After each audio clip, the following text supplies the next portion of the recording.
Assalamualaikum warahmatullahi wabarakatuh. Halo teman-teman, perkenalkan saya Devi Puspitasari, mahasiswa Universitas Negeri Makassar. Pada video kali ini saya akan menjelaskan tentang apa itu silabus, apa saja komponen-komponen silabus, apa manfaat silabus, dan apa isi silabus. Silahkan disimak. Pengertian silabus menurut para ahli. Yang pertama, menurut Hairudin, silabus adalah rencana pembelajaran pada kelompok mata pelajaran tertentu yang mencakup standar kompetensi, kompetensi dasar, materi pembelajaran, indikator, penilaian, alokasi waktu, dan sumber belajar. Yang kedua, menurut Trianto, silabus adalah seperangkat rencana dan pengaturan tentang kegiatan pembelajaran, pengelolaan kelas, dan penilaian hasil belajar. Yang ketiga, menurut Salim, silabus adalah garis besar, ringkasan, abstrak atau poin utama dari isi materi pembelajaran. Yang keempat, menurut Yulailawati, silabus adalah seperangkat rencana serta pengaturan pelaksanaan pembelajaran dan penilaian yang disusun secara sistematis, memuat komponen-komponen yang saling berkaitan untuk mencapai penguasaan kompetensi dasar. Jadi, dapat disimpulkan bahwa silabus merupakan penjabaran standar kompetensi dan kompetensi dasar ke dalam materi pokok atau pembelajaran, kegiatan pembelajaran, dan indikator pencapaian kompetensi untuk penilaian. Selanjutnya, komponen-komponen silabus. Yang pertama, standar kompetensi atau kompetensi inti.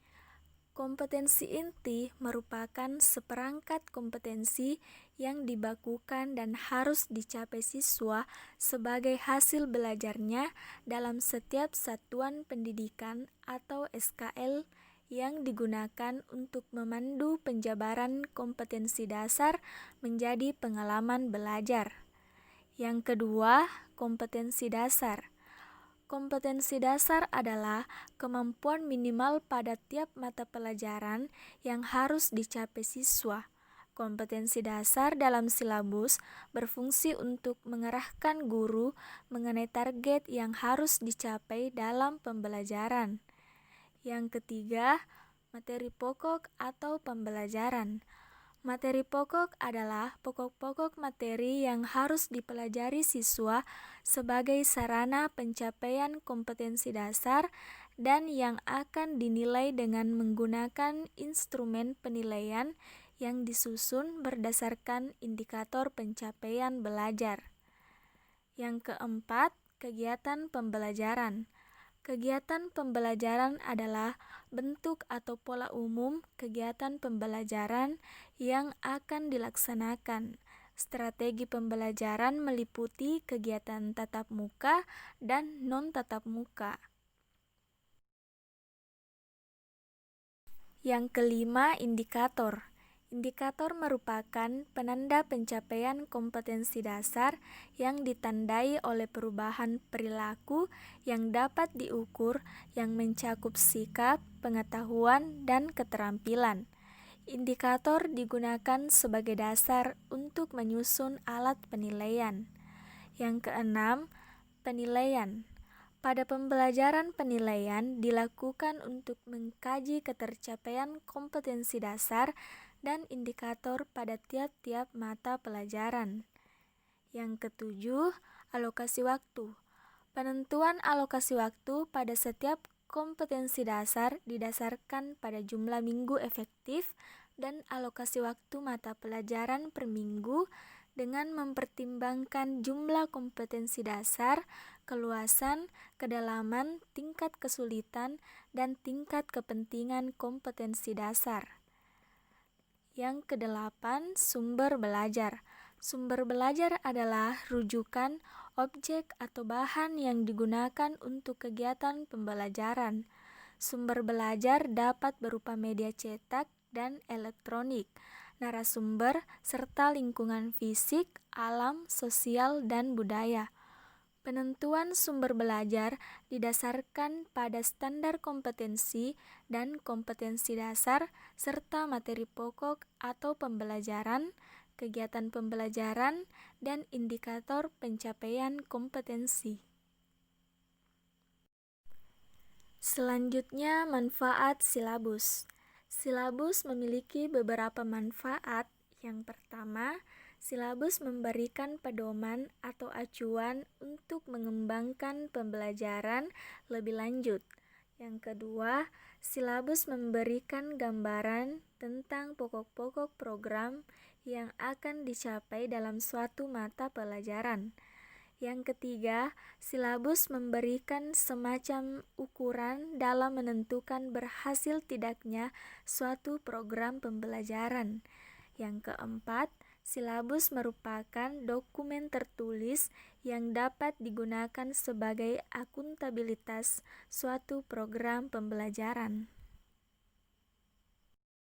Isi silabus. Terdapat 10 isi silabus. Yang pertama, identitas mata pelajaran. Yang kedua, identitas sekolah. Yang ketiga, kompetensi inti. Yang keempat, kompetensi dasar. Yang kelima, tema. Yang keenam, materi pokok. Yang ketujuh, pembelajaran. Yang kedelapan, penilaian. Yang kesembilan, alokasi waktu. Dan yang kesepuluh, sumber belajar. Berikut adalah contoh silabus mata pelajaran Bahasa dan Sastra Jerman pada kelas 10 sekolah menengah atas. Yang pertama, kompetensi inti. Kompetensi inti terdiri dari kompetensi inti 1, 2, 3, dan 4. Kompetensi inti yaitu gambaran secara kategorial mengenai kompetensi dalam aspek sikap, pengetahuan, dan keterampilan yang harus dipelajari peserta didik untuk suatu jenjang sekolah, kelas, dan mata pelajaran. Yang kedua, ada kompetensi dasar. Kompetensi dasar yaitu kemampuan spesifik yang mencakup sikap, pengetahuan, dan keterampilan yang terkait muatan atau mata pelajaran. Selanjutnya ada materi pokok atau pembelajaran. Materi pokok memuat fakta, konsep, prinsip, dan prosedur yang relevan dan ditulis dalam bentuk butir-butir sesuai dengan rumusan indikator pencapaian kompetensi. Selanjutnya, kegiatan pembelajaran.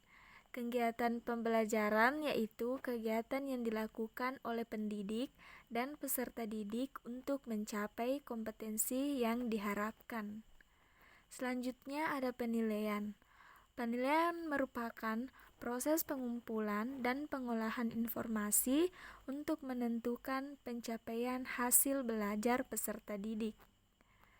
Selanjutnya ada alokasi waktu. Alokasi waktu sesuai dengan jumlah jam pelajaran dalam struktur kurikulum untuk 1 semester atau 1 tahun. Yang terakhir, ada sumber belajar. Sumber belajar dapat berupa buku, media cetak dan elektronik, alam sekitar, atau sumber belajar lain yang relevan. Baik teman-teman, itulah tadi penjelasan mengenai silabus dari saya. Terima kasih sudah menyaksikan. Assalamualaikum warahmatullahi wabarakatuh.